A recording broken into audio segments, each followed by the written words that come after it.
Israel Hamas যুদ্ধকে ঘিরে পুরো মধ্যপ্রাচ্যে অস্থিরতা বিরাজ করছে। এমন প্রেক্ষাপটেই ইরান ইসরায়েল সংঘাত নিয়ে নতুন করে শুরু হয়েছে আলোচনা। শনিবার রাতে সরাসরি ইসরায়েলে নিজ ভূখণ্ড থেকে ক্ষেপণাস্ত্র ও ড্রোন হামলা করে সিরিয়ার দামাস্কের ইরানি কনসুলেটে জ্যেষ্ঠ জেনারেলদের হত্যার প্রতিশোধ নেয় তেহরান। এরপরেই ইরান ইসরায়েলের মধ্যে উত্তেজনা বেড়েছে। বিশ্লেষকেরা বলছেন, ইসরায়েলে হামলা চালিয়ে ইরান তাদের সক্ষমতা জাহির করার পাশাপাশি সম্মান রক্ষাও করেছে। তবে এতদিন ইসরায়েলের সঙ্গে ইরানের ছায়াযুদ্ধ চললেও শনিবারের ঘটনায় এই দুই দেশের মধ্যে সরাসরি যুদ্ধে রূপ নিতে পারে।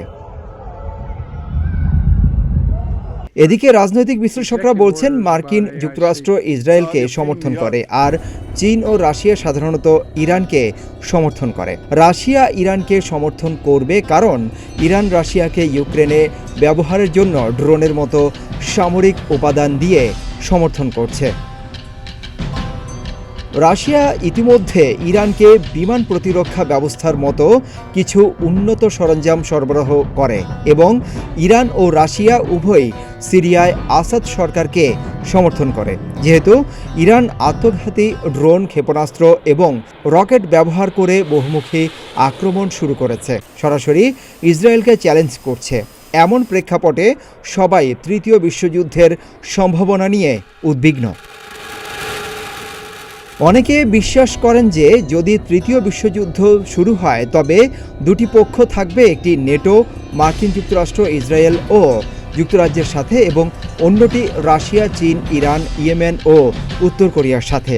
যদিও নিজেদের স্বার্থের হাসিলের জন্য বিশ্ব শক্তিগুলো তৃতীয় বিশ্বযুদ্ধকে এড়িয়ে নতুন নতুন কূটনৈতিক সমাধানের পথ খুঁজবে, যা এই সংকটকে দীর্ঘস্থায়ী করে তুলতে পারে। এদিকে চিরশত্রু এই দুই দেশের মধ্যে চলমান দ্বন্দ্বের কারণে আন্তর্জাতিক বাজারে জ্বালানি তেল ও স্বর্ণের দামে অস্থিরতা তৈরি হয়েছে। বিশ্বের গুরুত্বপূর্ণ শেয়ার বাজারগুলো পতনের মুখে পড়েছে। ভারতের শেয়ার বাজারে বড় ধরনের পতন ঘটেছে। বিবিসির এক প্রতিবেদনে বলা হয়, বিশ্ববাজারে সামান্য হলেও তেলের দাম কমেছে। সোমবার সকালে প্রতি ব্যারেল তেলের দাম ছিল $90 নিচে, যা গত সপ্তাহের শেষে প্রতি ব্যারেল তেলের দাম $92.18 পর্যন্ত হয়েছিল।